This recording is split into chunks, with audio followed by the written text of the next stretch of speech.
لو ما شفتش الجزء اللي فات من حكايه لايت فروحوا وشوفوا الاول. في الجزء اللي فات شفنا تقدم لايت للكنيسه لاكتساب ميزته، واللي وعلى عكس ما كان يتوقع طلعت مهاره الفلاح النبيل. الواد طبعا زعل وقيس فجاه البت اللي شغاله معاه وبتساعده في المزروعه تعمل الاكل من فواكه الميزات، ولما الواد اكل منها كان متوقع انها تكون نهايته ونهايه حلمه، بس اللي حصل كان عكس كده خالص. فمهارته الاولانيه اصلا كان ليها ميزه مخفيه، ايوه، وهي انها بتبطل مفعول السموم في جميع انواع الفواكه حتى وان كانت فواكه الميزات يا صديقي. ولما اكل فاكهه تانية اكتسب مهاره اسطوريه، واخيرا بدا اولى الخطوات في تحقيق حلمه. بيروح لاول مهمه في الصحراء، وبعد ما بيخلصها بيلاقي مجموعه فرسان محاصرين من غول عملاق. الواد بالعافيه هزمه، واثناء ما كان مستني مكافئته فرقه المغامرين اللي منهم زميلته بيوصلوا. الواد بيروح عليها لكنها بتعبرش وبتنكر انها تعرفه، بتقول له اتظنني شخصا اخر.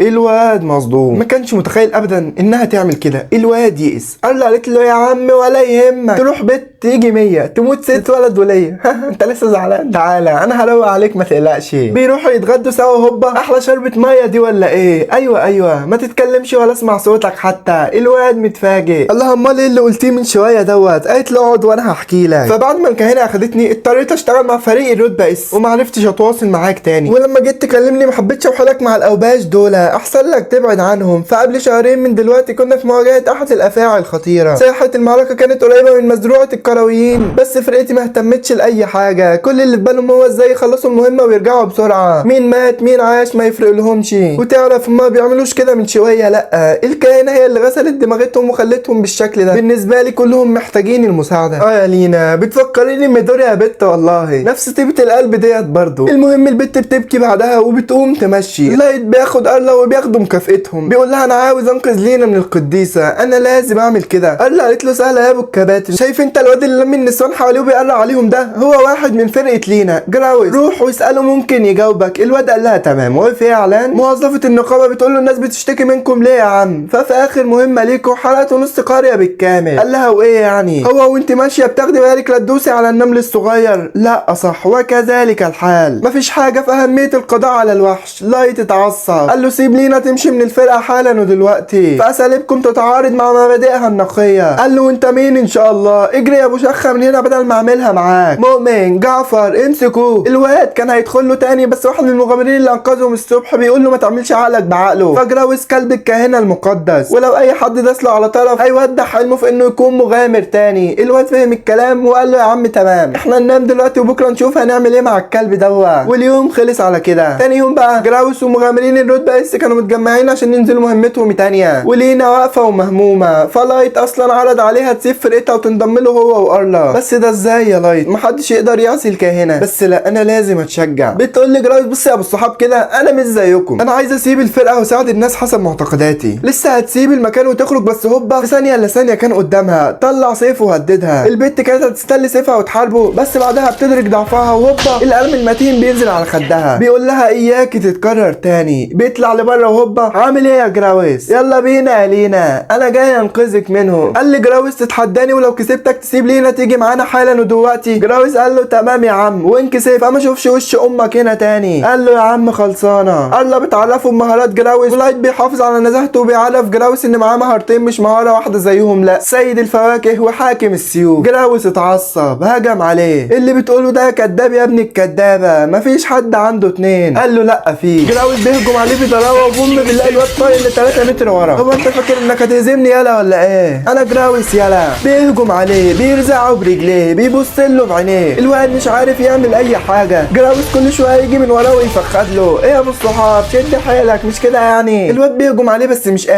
قادر يلمسه حتى، سيفه بيتكسر. كلهم خلاص قالوا دي نهايته، بس لا انا لسه ما قلتش، احنا وراك وراكم مش هنسيبك. ايوه انا هقضي عليك، احاربك بسيف المكسور؟ لا كتير عليك، ناولني المكنسه اللي في ايدك دي يا ابو الحاج. جراوس اتعصب، هو انت بتهزق بيا ولا ايه؟ قال له امال انت فاكر ايه؟ انت تمامك كده يالا. هجم عليه وهوبا لا يتغمض عينيه وبوم عشان تبقى تمد ايدك عليها تاني يا خنزير انت. الناس مصدومه، ما هو اللي لايت عامله مش شويه برضه صديقي. بيمد لها ايديه وهي بتبص في عينيه، بيقول لها تنضم لفرقتنا انا وارلا. معاك يا باشا. وبعد اسبوع بقى يا صديقي بنشوفهم هم شغالين في المزروعه بتاعتهم والدنيا رايقه. لينا بتحضر لهم الفطار وعجبكم يا اولاد؟ جميل يا باشا، بس انت فاكر انها تسيب الفرقه والكهنه هتعديها بالساهل كده؟ لا والله. بيروحوا للنقابه عشان ياخدوا شويه مهمات مهمات كويسه، بس ساعتها بيتصدموا. الكاهنه طلبت منهم يدوا لهم مهمات صغيره باجر رمزي، وقال يعني فاكره انها كده بتضغط عليا؟ بالعكس والله، احنا هنعمل كل المهمات دي. بيروحوا على منطقه الاحياء الفقيره والعيال مبسوطين ولا كانهم بيلعبوا يا جدع. بيخلصوا الشغل كله في ثواني، بيعملوا شويه اعمال تعبانه بعدها كده، بس كانوا مبسوطين على الاخر. بيفكروا في اسم فرقتهم بقى وبيسموها براكسيا، ومعناها النور غير المكتمل يا صديقي. فلايت هدفه انه يكون مغامر يسيب بصمته في التاريخ، ولينا نفسها تكون مغامره تساعد الناس، والعسوله الصغيره بتاعتنا بقى نفسها تبقى مغامره تاكل البيتزا من كل العالم. فاهمه الحياه غلط خالص البت دي يا صديقي. حرفيا ده اول مره لينا تحس انها فرحانه من 3 شهور، بس اللي ما كانتش تعرفه خالص فالكاهنه كانت محضره لهم مصيبه جديده، هتبعتهم هم الثلاثه في مهمه من الرتبه اس لوحدهم. طبعا هي عارفه ان لينا مش هيجرى لها اي حاجه، بس الاثنين اللي معاها لا، وده اللي هي كانت عايزاه. فهي عارفه كويس ان لايت هو السبب في عصيان لينا، ناويه تخلص منه يعني. يا ترى هتعملوا ايه يا شباب؟ مش انتي طبعا هتاكلي وخلاص، ما علينا يعني. ولحد هنا بيخلص الفيديو بتاعنا، ولو عايزنا ننزل الحلقه الثالثه اول ما تنزل ان شاء الله اكتب لي تحت في الكومنتات. ويلا يا عم، سلام سلام سلام.